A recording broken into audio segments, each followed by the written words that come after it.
welcome to Prepping with Sandy.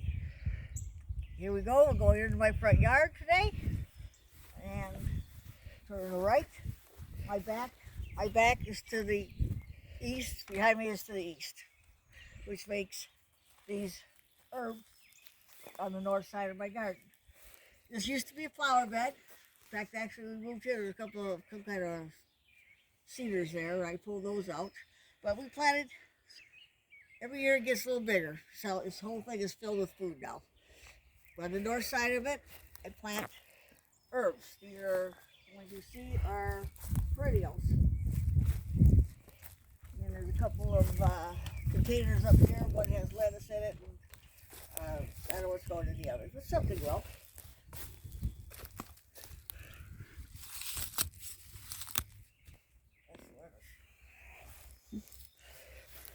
Right here in front of you is horseradish. Now this started out in one of those little 4-inch pots you buy at the nursery, and it spreads. So I'm going to put one of those rings around it, dig it out, put the ring around it to keep it from spreading. It's been run over several times with a rototiller and still keeps coming back. So if we're going to have it come back, we might as well use it. Over here is going to be start off with root vegetables, carrots, onions, that kind of thing. And I run the hoses, I use soaker hoses. I run the hoses down so that where you screw it into the hose is down by the front, so I can just move it from one to the next, to the next, to the next.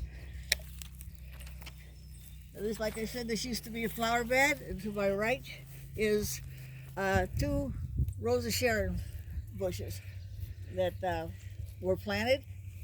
And I like them there because they bring in the hummingbirds. And now we're getting over to a place that this was planted the first time in vegetables last year. We planted squash in here.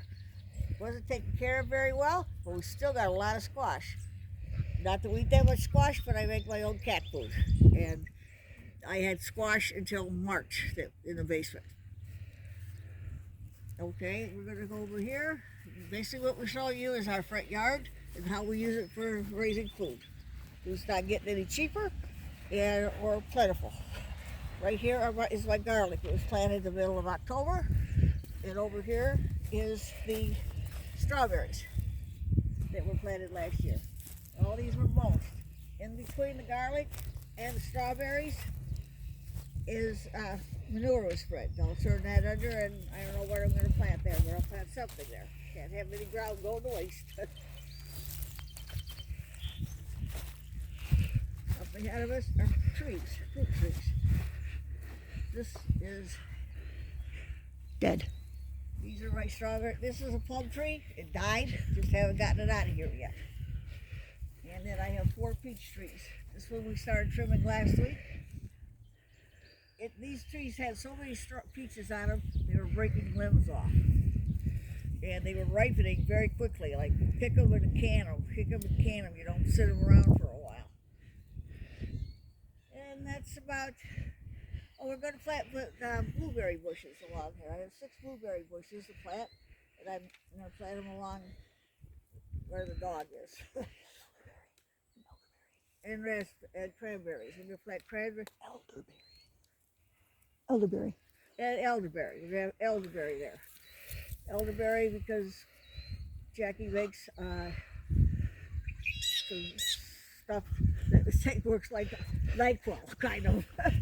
And it's healthy. We make it. It takes a few weeks to make with honey and blueberry brandy, and then it works. And we're going to have cranberries and grapes. And I don't know if all those are going to go in up here or not. The grapes might go on the other side of the yard, or they might go somewhere else. We have 67 acres, so I got choices. That's about it. Please give me a thumbs up if you like this, or even if you don't like it, give me a thumbs up, and subscribe, and let me know any comments. I appreciate. Thank you very much.